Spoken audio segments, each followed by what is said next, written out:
மதுரை விசுவாச பாப்டிஸ்ட் ஊழியங்கள் வழங்கும் மகிமையான வாழ்வு என்ற நிகழ்ச்சிக்கு உங்களை அன்போடு கூட வரவேற்கிறோம். இதுவரை தேவன் இந்த நிகழ்ச்சியின் மூலமாக உங்களோடு கூட பேசியிருக்கிறார். நீங்கள் ஆவிக்கிற நிலையிலே வளர்வதற்கு இந்த நிகழ்ச்சியானது உங்களுக்கு ஆசீர்வாதமாக இருந்திருக்கும். தொடர்ந்து எங்களோடு கூட இணைந்து இந்த தியானத்தில் குடும்பமாக கலந்து கொள்ள உங்களை உற்சாகப்படுத்துகிறேன். தொடர்ந்து எங்களுக்காக ஜெபியுங்கள். அது மட்டுமல்ல, எங்களை உற்சாகப்படுத்தும்படியாக இதனால் அடைந்த பயன்களை எங்களுக்கு தெரிவிக்கும்படியாக உங்களை அன்பாய் கேட்டுக்கொள்கிறேன். கடந்த நாட்களிலே, முக்கியமாக கடந்த வாரத்தில் நாம் தேவனை பிரியப்படுத்தக்கூடிய விசுவாச வாழ்க்கை குறித்து எபிரேயர் 11ஆம் அதிகாரத்திலிருந்து சிந்தித்து வருகிறோம். இந்த நாளிலும் தொடர்ச்சியாக நாம் சிந்திக்கலாம். இப்போது நாம் தியானத்திற்கு கடந்து போகலாம். எனக்கு அன்பானவர்களே, கடந்த வாரத்தில் தேவனை பிரியப்படுத்தக்கூடிய காரியம் விசுவாசம் என்பதை குறித்து ஒரு சில உதாரணங்களின் மூலமாக நம்ம பார்த்தோம். விசுவாசத்தினாலே நாம் நீதிமானாக்கப்படுகிறோம். தொடர்ந்து கிறிஸ்தவ வாழ்க்கையிலே தேவனை பிரியப்படுத்துவதற்கு நம்முடைய வாழ்க்கையில் விசுவாசம் வேண்டியதாக இருக்கிறது. அங்கே ஆபேலுக்கு விசுவாசம் இருந்தது, ஆனால் காயினுக்கு விசுவாசம் இல்லை. தொடர்ச்சியாக நாம் பார்த்தபோது ஏனோக்கு அங்கே தேவனை விசுவாசித்தான் என்பதை அங்கே பார்க்கிறோம். ஏனோக்குடைய காலத்தில் இருந்த மற்ற மக்களுக்கு, அதாவது தேவனை விசுவாசியாத காயின் வம்ச மக்களுக்கு தேவனை பிரியப்படுத்த முடியவில்லை. அவர்களுடைய காரியங்கள் மிகவும் வித்தியாசமாக மாறிப்போனது என்பதை அங்கே பார்க்கிறோம். மனுஷனுடைய நினைவுகள் நித்தமும் பொல்லாததாய் போனது. ஆண்டவருக்கு விரோதமாய் அவர்கள் கடினமான வார்த்தைகளை பேசினார்கள் என்று சொல்லி பார்த்தோம். அவ்விதமாக பார்த்தபோது ஏனோக்கு தேவனோடு நடக்கிற ஒரு மனிதனாக இருந்தான். அவனுடைய வாழ்க்கையிலே, அவனுடைய குடும்பத்திலே தேவனை மகிமைப்படுத்தினான். அவருடைய பிள்ளைகளை தேவனுக்காக வளர்த்தான் என்பதையெல்லாம் நம்ம பார்த்தோம். தொடர்ச்சியாக நம்ம அங்கே பார்க்கும்போது அவனுடைய வாழ்க்கையில் உயிரோடு கூட எடுத்துக்கொள்ளப்பட்டான். தேவனோடு சஞ்சரித்து கொண்டிருந்த, தேவனோடு நடந்து கொண்டிருந்த அவன் உயிரோடு எடுத்துக்கொள்ளப்பட்டான் என்பதை நம்ம பார்க்கிறோம். அவனுடைய சந்ததியிலே வந்த அடுத்த ஒரு முக்கியமான நபர் யார் என்று சொன்னால் நோவா. அவனுடைய விசுவாசத்தை குறித்து இதே அதிகாரத்திலே நம்ம பார்க்கிறோம். எபிரேயர் 11ஆம் அதிகாரம் 7வது வசனம். விசுவாசத்தினாலே நோவா தற்காலத்திலே காணாதவைகளை குறித்து தேவ எச்சரிப்பு பெற்று பயபக்தி உள்ளவனாகி தன் குடும்பத்தை ரட்சிப்பதற்கு பேழையை உண்டு பண்ணினான். அதனாலே அவன் உலகம் ஆக்கினைக்குள்ளானதென்று தீர்த்து விசுவாசத்தினால் உண்டாகும் நீதிக்கு சுதந்திரவாளியானான். இந்த இடத்துல நீங்கள் பார்த்தீங்கன்னு சொன்னால், விசுவாசத்தினால் உண்டாகும் நீதிக்கு சுதந்திரவாளியாக நோவா மாறினான். நோவாவினுடைய காலத்தில் மக்கள் தேவனுக்கு விரோதமாய் போன போது தேவன் அந்த உலகத்தை, அந்த மக்களை அழிக்க சித்தம் கொண்டார். தன்னை விசுவாசியாத மக்கள், தனக்கு விரோதமாய் செயல்படுகிற மக்கள், பாவத்திலே வாழ்ந்து கொண்டிருக்கிற அந்த மக்கள், அந்த சந்ததியை முற்றிலுமாக அழிக்க அவர் சித்தம் கொண்டார். அப்போது அங்கே பார்த்தீங்கன்னு சொன்னால், நோவா தேவனோடு கூட நடந்து கொண்டிருந்தான், சஞ்சரித்து கொண்டிருந்தான். அவன் அந்த காலத்திலே இருக்கிற மனிதர்களுக்குள்ளே நீதிமானாய் இருந்தான் என்று சொல்லி நம்ம ஆதியாகமம் 6ஆம் அதிகாரத்தில் நம்ம பார்க்கிறோம். 6, 7, 8, 9 அதிகாரங்களிலே இந்த சம்பவத்தை நாம் விவரமாக படிக்க முடியும். அவனுடைய வாழ்க்கையிலே அவன் எவ்விதமாக தேவனை விசுவாசித்தான் என்பதை நம்ம அங்கே பார்க்கிறோம். தேவனை பிரியப்படுத்துகிற ஒரு வாழ்க்கை வாழ்ந்தான். எப்படி ஏனோக்கு தேவனோடு நடந்தானோ அதே விதமாக இவனும் நடந்தான். ஆதியிலே ஆதாம் தேவனோடு நடந்தான். அதற்கு பின்பதாக ஏனோக்கு அங்கே தேவனோடு நடந்தான் என்று சொல்லி அங்கே பார்க்கிறோம். இங்கே நோவா தேவனோடு நடந்தான். இந்த தேவனோடு நடந்தான் என்பதற்கு என்ன அர்த்தம்? தேவனோடு சஞ்சரித்து கொண்டிருந்தான் என்றால் என்ன? தேவன் விரும்புகிற காரியங்கள் என்ன? தேவன் எதிர்பார்க்கிற காரியம் என்ன? தேவன் எதிர்பார்க்கிற நீதி என்ன என்பதை இந்த மக்கள் அறிந்து தேவனோடு சம்பாசிக்கிறவர்களாக, தேவனோடு பேசுகிறவர்களாக, தேவனுடைய மனதை அறிந்து கொள்கிறவர்களாக இவர்கள் காணப்பட்டார்கள். எனவே தேவன் இவர்கள் மேல் கர்சனை உள்ளவராய் அவர்களை காப்பாற்ற சித்தம் கொண்டார். முக்கியமாக நோவாவினுடைய காலத்திலே நோவாவும் அவனுடைய குடும்பத்தாரும் தேவனை பின்பற்றி கொண்டிருந்தார்கள். அப்போது என்ன நடந்தது என்பதை நம்ம பார்க்கிறோம். தேவன் நோவாவோடு பேசி கொண்டிருந்த போது அங்கே நடக்கப் போகிற நியாய தீர்ப்பை குறித்து அவனோடு கூட பேசினார். பாவத்திலே வாழ்ந்து கொண்டிருக்கிற, தேவனுக்கு எதிராய் செயல்பட்டு கொண்டிருக்கிற அந்த சந்ததியை அழிப்பதற்கு அவர் சித்தம் கொண்டார். இந்த காரியமானது ஏற்கனவே ஏனோக்குக்கு வெளிப்படுத்தப்பட்டது. அதை நம்ம போன முறை நம்ம பார்த்தோம். அவர் நியாயம் தீர்க்க வரப்போகிறார் என்பதை அவன் பிரசங்கித்தான். ஏனோக்கு அவர்களோடு கூட பேசினான். இந்த காரியத்தை நோவாவும் அறிந்திருந்தான். நோவாவுக்கு தேவனுடைய கண்களில் கிருபை கிடைத்தது என்பதை நாம் வாசிக்கிறோம். ஆண்டவர் அவனோடு கூட பேசினார். அவன் ஆண்டவரோடு நடந்து கொண்டிருந்த போது அங்கே நடக்கப் போகிற நியாய தீர்ப்பை குறித்து ஆண்டவர் பேசுகிறார். இந்த உலகத்தை நான் தண்ணீரினால் அழிக்கப் போகிறேன். எனவே நீ ஒரு பேழையை உண்டு பண்ண வேண்டும், கொப்பேர் மரத்தால். அதனுடைய அளவுகள் எல்லாம் அங்கே சொல்லப்பட்டது. அவன் அதை கேட்டு கர்த்தருடைய வார்த்தையின்படியே எப்படி அந்த பேழையை செய்ய வேண்டுமோ அப்படி செய்தான். இந்த இடத்துல நீங்கள் பார்த்தீங்கன்னு சொன்னால் காணாதவைகளை குறித்து என்று சொல்லி அங்கே பார்க்கிறோம். அவன் பார்க்காத அநேக காரியங்கள் அங்கே இருந்தது. ஆனால் தேவனுடைய வார்த்தை என்பதை அறிந்து அதற்கு கீழ்ப்படிந்தான். அவன் மழையை பார்க்கவில்லை, வெள்ளத்தை பார்க்கவில்லை, பேழையினுடைய பயன்பாட்டையும் அவன் அறியாதவனாய் இருந்தான். ஆனால் ஆண்டவருடைய வார்த்தைக்கு அவன் கீழ்ப்படிந்து அவர் என்ன சொல்லுகிறாரோ அதன்படி அவன் செய்கிறவனாக இருந்தான். காணாதவைகளை விசுவாசித்து கீழ்ப்படிந்தான். ஏற்கனவே இந்த உலகம் தேவனால் உண்டாக்கப்பட்டது என்பதை அவன் அறிந்தவனாய் இருந்தான்.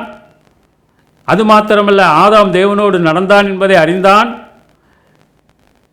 ஆபேல் பிரியமான பலியை செலுத்தினான் என்பதை அறிந்தான். ஏனோக்கு தேவனோடு நடந்தான் என்பதை அறிந்தான். இந்த உலகமானது தேவனுடைய வார்த்தையினாலே உண்டாக்கப்பட்டது என்பதை அவன் விசுவாசித்தான். இப்போதும் கர்த்தரால் சொல்லப்படுகிற வார்த்தைகளை அவன் விசுவாசிக்கிற ஒரு மனிதனாக அவன் இருந்தான். ஆண்டவர் சொல்லுகிறார், இந்த உலகத்தை நான் அழிக்கப் போகிறேன், நீ ஒரு பேழையை உண்டு பண்ணு, அங்கே ஆணும் பெண்ணுமாக மிருகங்களை உன்னோடு கூட சேர்த்துக்கொள் என்று சொன்ன எல்லா வார்த்தைக்கும் அவன் கீழ்ப்படிந்து அந்த பேழையை உண்டு பண்ணுகிறான். ஆண்டவர் அவருடைய வார்த்தைக்கு கீழ்ப்படிந்து விசுவாசத்தை பின்பற்றின அவனை பேழைக்குள்ளாக விட்டு கதவை அடைக்கிறார். அவனும் அவனுடைய குடும்பத்தைச் சேர்ந்தவர்களும் 8 பேர் அங்கே பாதுகாக்கப்பட்டார்கள் என்பதை நம்ம பார்க்கிறோம். நோவாவின் விசுவாசம் அவனுடைய குடும்பத்தை பாதுகாத்தது. ஆனால் மற்றவர்களோ காயினுடைய வழியை பின்பற்றி அவன் எப்படி தேவனை விசுவாசியாமல் இருந்தானோ அதே போல இந்த உலகத்திலே காணப்பட்ட தேவனை விசுவாசியாத ஒரு பெரும் கூட்டம் இருந்தது. அங்கே தேவனுடைய வார்த்தை அவர்களுக்கு சொல்லப்பட்டது. அந்த காரியத்தை செய்தது யார் என்று சொன்னால் நோவா. 120 வருடம் தேவன் சொன்ன அந்த காரியத்திற்கு முழுமையாக கீழ்ப்படிந்து அந்த பேழையை ஆயத்தப்படுத்தி கொண்டிருக்கும் அதே வேளையில் அவன் தேவனுடைய நீதியை பிரசங்கிக்கிறவனாக காணப்பட்டான். உலகத்திலே நடந்து வருகிற பாவமான காரியங்களை பார்த்து அவன் மன நொந்து போய் தேவன் எதை எதிர்பார்க்கிறார், எந்த விசுவாசத்தை எதிர்பார்க்கிறார் என்பதை அவன் அவர்களுக்குள்ளே பிரசங்கித்தான். 2 பேதுரு 2ஆம் அதிகாரம் 5ஆவது வசனத்தில் நம்ம பார்க்கிறோம். பூர்வ உலகத்தையும் தப்ப விடாமல் நீதியை பிரசங்கித்தவனாகிய நோவா முதலான 8 பேரை காப்பாற்றி அவபக்தி உள்ளவர்கள் நிறைந்த உலகத்தின் மேல் ஜலப்பிரளயத்தை வரப்பண்ணி. இங்கே பார்த்தீங்கன்னு சொன்னால் ஆண்டவரை விசுவாசித்த அந்த 8 பேரை, நோவாவின் குடும்பத்தை ஆண்டவர் காப்பாற்றினார் அந்த பேழையின் மூலமாக. ஆனால் அவபக்தி உள்ள அவருடைய வார்த்தைக்கு கீழ்ப்படியாத அந்த மக்களை அவர் அழித்து போட்டார் என்று சொல்லி நம்ம பார்க்கிறோம். இந்த இடத்துல ஆண்டவர் சொன்ன வார்த்தைக்கு அவன் கீழ்ப்படிந்தான். ஆனால் மற்றவர்கள் ஆண்டவர் சொன்ன வார்த்தைக்கு கீழ்ப்படிய விரும்பவில்லை. அவர்கள் நிச்சயமாக நோவாவை கேலி செய்திருக்கலாம். அவன் செய்த காரியத்தை அவர்கள் அறியாதிருந்தும் அவர்கள் அவனுக்கு எதிராய் பேசியிருக்கலாம். இங்கே பாருங்க, நோவாவுக்கே நிறைய காரியங்கள் தெரியாது. ஆனால் அது தேவனுடைய வார்த்தை என்பதை அறிந்து தேவ எச்சரிப்பை பெற்று அவன் எல்லா காரியத்தையும் அவன் அழகாக செய்து முடிக்கிறான். ஆனால் அவ்வளவு பெரிய பேழையிலே இந்த குடும்பம் மட்டும் காக்கப்பட்டது. மற்றவர்கள் ஒருவரும் அந்த பேழைக்குள்ளே பிரவேசிக்கவில்லை. ஏனென்று சொன்னால் தேவனை பிரியப்படுத்துகிற அந்த விசுவாசம் அவர்களுக்குள்ளே இல்லை. தேவன் அவர்களை நீதிமானாக்க அவர்களுக்கு விசுவாசம் அவசியமாக இருந்தது. அந்த விசுவாசம் இல்லை. ரட்சிப்புக்கேற்ற அந்த விசுவாசம் இல்லை. அங்கே விசுவாசத்தினாலே நோவாவும் அவனுடைய குடும்பமும் நீதியை சுதந்தரித்தார்கள். என்னை கேட்டுக்கொண்டிருக்கிற பிரியமானவர்களே, நீங்கள் உங்கள் வாழ்க்கையில் யோசித்து பாருங்கள். நீங்கள் இயேசு கிறிஸ்துவுக்குள்ளே இருக்கிறீங்களா? அவர் உண்டாக்கின ரட்சிப்பை நீங்கள் பெற்றிருக்கிறீர்களா? அல்லது கிறிஸ்துவுக்கு வெளியே அவரை விசுவாசியாமல் நீங்கள் வாழ்ந்து கொண்டிருக்கிறீர்களா? உங்களுடைய விசுவாசம் எப்படி இருக்கிறது? அறிவு சார்ந்த விசுவாசமா? ஒருவேளை நீங்கள் விசுவாசிக்கலாம், கடவுள் இருக்கிறார், இயேசு கிறிஸ்து இருக்கிறார், அவர் நிறைய காரியங்களை செய்தார் என்பதை நீங்கள் நம்பலாம், விசுவாசிக்கலாம். ஆனால் அந்த ரட்சிப்புக்கேற்ற அந்த விசுவாசம் உங்களிடத்திலே காணப்படுகிறதா என்பதை யோசித்து பாருங்க. இதே நிருபத்தில், எபிரேயரில் 3ஆம் அதிகாரம் 12வது வசனம் முதல் 19வது வசனம் வரை இவ்விதமாக வாசிக்கிறோம். சகோதரரே, ஜீவனுள்ள தேவனை விட்டு விலகுவதற்கு ஏதுவான அவிசுவாசமுள்ள பொல்லாத இருதயம் உங்களில் ஒருவனுக்கும் இராதபடி நீங்கள் எச்சரிக்கையாய் இருங்கள். இந்த இடத்துல எச்சரிக்கிறார். அந்த மக்களை, எபிரேய விசுவாசிகளை எச்சரிக்கிறார். தேவனை விட்டு விலகுவதற்கு ஏதுவான அவிசுவாசமுள்ள பொல்லாத இருதயம் என்று சொல்லி அங்கே சொல்லுகிறார். தேவனை விட்டு விலகச் செய்கிற நம்முடைய வாழ்க்கையில் காணப்படுகிற ஒரு காரியம் பொல்லாத இருதயம். இருதயமோ திருக்குள்ளதும் மகா கேடுள்ளதுமாக இருக்கிறது. தேவனை விட்டு விலகினவர்கள், தேவனை விட்டு பின்வாங்கினவர்கள், தேவனை விசுவாசிக்க ஆயத்தம் இல்லாதவர்கள், அவருடைய வாழ்க்கையில் காணப்படுகிறது என்ன? அவிசுவாசம் உள்ள பொல்லாத இருதயம் என்று சொல்லி அங்கே பார்க்கிறோம். தொடர்ந்து 3ஆம் அதிகாரம் 13வது வசனத்தில் என்ன வாசிக்கிறோம்? உங்களில் ஒருவனாகிலும் பாவத்தின் வஞ்சனையினால் கடினப்பட்டு போகாதபடிக்கு இன்று எண்ணப்படும் அளவும் நாடோறும் ஒருவருக்கொருவர் புத்தி சொல்லுங்கள். இங்கே இவர்களுடைய பிரச்சனை என்ன? அந்த பொல்லாத இருதயத்தை உடையவர்கள், தேவனை விட்டு விலகினவர்கள், பாவத்தினுடைய ஏமாற்றுத்தனத்தினால் கடினப்பட்டு அங்கே ஆண்டவரை விட்டு விலகி போகிறார்கள். அதை எச்சரிக்கிறார். விலகி போகிற விசுவாசம் இல்லாத அந்த வாழ்க்கையை குறித்து அவர் எச்சரிக்கிறார். ஒருபோதும் நீங்கள் விலகி போக வேண்டாம், உங்களுடைய இருதயத்தை கடினப்படுத்த வேண்டாம் என்று சொல்லி அவர்களோடு கூட பேசி கொண்டிருக்கிறார். அங்கே 14வது வசனத்தில் வாசிக்கிறோம், எபிரேயர் 3:14, நாம் ஆரம்பத்திலே கொண்ட நம்பிக்கையை முடிவு பரிந்த உறுதியாய் பற்றி கொண்டிருப்போமாகில் கிறிஸ்துவனிடத்தில் பங்குள்ளவர்களாய் இருப்போம். அந்த நம்பிக்கையை உறுதியாய் பற்றி கொள்ளும் போது, அந்த விசுவாசத்திலே உறுதியாய் இருக்கும்போது கிறிஸ்துவனிடத்திலே பங்குள்ளவர்களாய் இருப்போம். கிறிஸ்துவின் மூலமாகத்தான் ரட்சிப்பு உண்டாகிறது. கிறிஸ்து நம்மை ரட்சிக்கும் போது அவருடைய பிள்ளைகளாக மாறுகிறோம். அவருடைய சரீரத்திலே, சபையாகிய சரீரத்திலே நாம் சேர்க்கப்படுகிறோம். எனவே அவர் எச்சரிக்கிறார், இன்று அவருடைய சத்தத்தை கேட்பீர்களாகில், 3ஆம் அதிகாரம் 15வது வசனத்தில், இன்று அவருடைய சத்தத்தை கேட்பீர்களாகில் கோபமூட்டுதலில் நடந்தது போல உங்கள் இருதயங்களை கடினப்படுத்தாதிருங்கள் என்று சொல்லியிருக்கிறதே. அங்கே நாம் கேட்கும்போது, அவருடைய சத்தத்தை கேட்கும்போது நாம் அவருக்கு கீழ்ப்படிய வேண்டும். அந்த பொல்லாத இருதயம் அங்கே கடினப்பட்டு கிடக்கிறது. நம்முடைய இருதயத்தை ஒருபோதும் கடினப்படுத்தக்கூடாது. தேவனுக்கு நேராக திரும்பும் போது மட்டும்தான் அங்கே விடுதலை உண்டு. அங்கே தொடர்ந்து சொல்லும்போது இஸ்ரவேல் மக்களுடைய வாழ்க்கையில் நடந்த சில காரியங்களை அங்கே குறிப்பிட்டு சொல்லுகிறார். 16வது வசனத்தில், கேட்டவர்களில் கோபமூட்டினவர்கள் யார்? மோசையினால் எகிப்திலிருந்து புறப்பட்ட யாவரும் அப்படி செய்தார்கள் அல்லவா? மேலும் அவர் 40 வருஷமாக யாரை அரோசித்தார்? பாவம் செய்தவர்களை அல்லவா? யாரை ஆண்டவர் விரும்பவில்லை? பாவம் செய்தவர்களை. அவர்கள் தேவனுடைய நாமத்துக்கு விரோதமாக, அல்லது இன்னொரு விதமாய் சொல்லப்போனால், தேவன் இஸ்ரவேல் மக்களை எகிப்திலிருந்து கானான் தேசத்திற்கு கொண்டு போவதற்கு சித்தமுள்ளவராய் எல்லா காரியங்களையும் செய்த போது எகிப்திலிருந்து புறப்பட்ட இஸ்ரவேல் மக்கள் எல்லாருமே அவரை விசுவாசிக்கவில்லை என்பதை நாம் அறிந்திருக்கிறோம். விசுவாசியாமல் இருந்தால் அது பாவம், தேவனுக்கு விரோதமான பாவம்.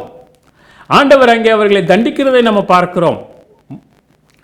முன்பதாக இதை குறித்து நாம் சிந்தித்திருக்கிறோம். அதனாலே விவரமாக நான் ஆழமாக போகவில்லை. ஆனால் இஸ்ரவேல் மக்கள் அவிசுவாசத்தினாலே அங்கே கானான் தேசத்தை சுதந்திரிக்க முடியவில்லை. மட்டுமல்ல, அவர்கள் வனாந்தரத்திலேயே மரித்து போனார்கள் என்று சொல்லி அங்கே பார்க்கிறோம்.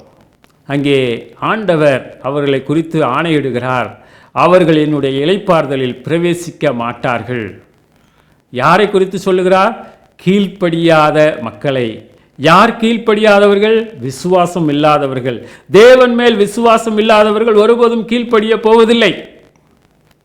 அங்கே சொல்லும்போது கடைசியாக சொல்கிறாரு, எபிரேயர் 3:19 ஆதலால் அவிசுவாசத்தினாலே அவர்கள் அதில் பிரவேசிக்க கூடாமற் போனார்கள் என்று பார்க்கிறோம். அவிசுவாசத்தினாலே அவர்கள் அதிலே பிரவேசிக்க கூடாமற் போனார்கள்.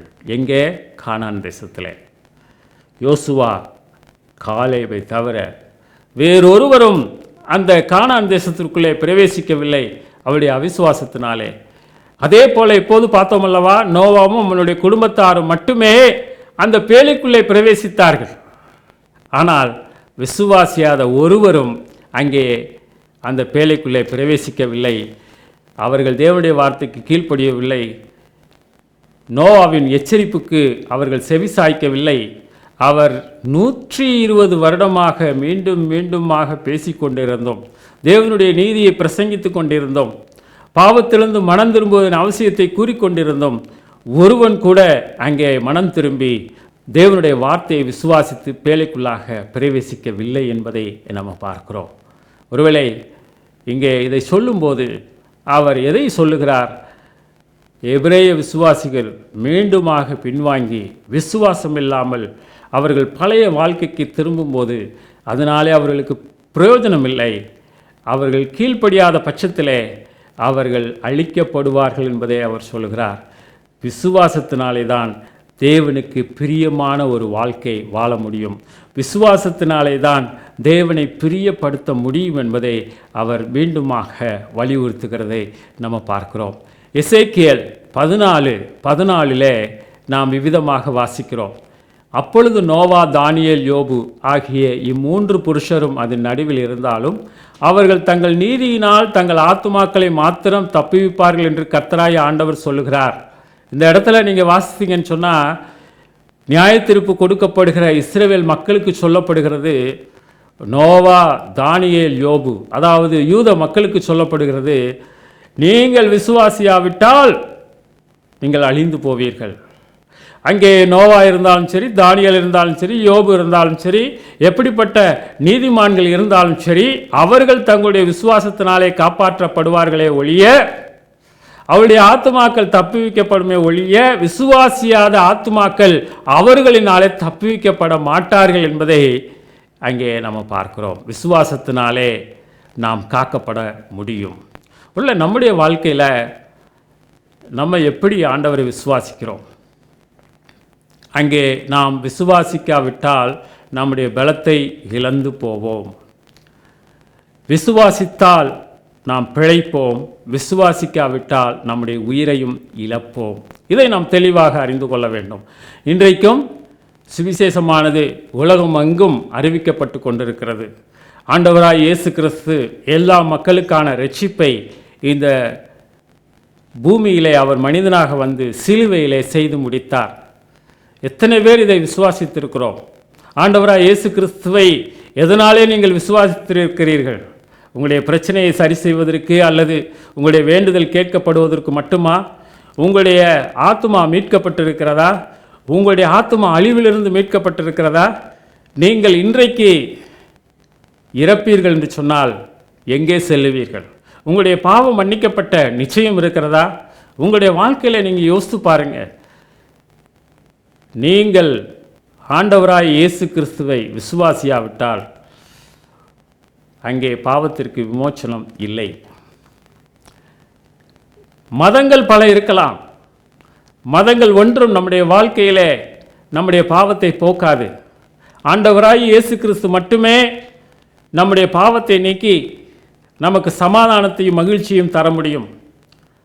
அவர் ஒருவர் மட்டுமே நாம் பிழைத்திருப்பதற்கு உதவி செய்ய முடியும். அவராலே மட்டுமே நாம் நீதிமானாக்கப்பட முடியும். இதை தெளிவாக நீங்கள் அறிந்து கொள்ள வேண்டும். ஒருவேளை இது முதல் முறையாக நீங்கள் இந்த நிகழ்ச்சியை பார்த்து கொண்டிருக்கலாம். உங்களை படைத்த கடவுள் உங்களோடு கூட பேசி கொண்டிருக்கிறார். தேவன் உங்களோடு கூட பேசி கொண்டிருக்கிறார். இயேசு கிறிஸ்துவானவர் கடந்த 2000 வருடத்திற்கு முன்பதாக வந்து எல்லாவற்றையும் செய்து முடித்து உங்களை அன்போடு கூட அழைக்கிறார்.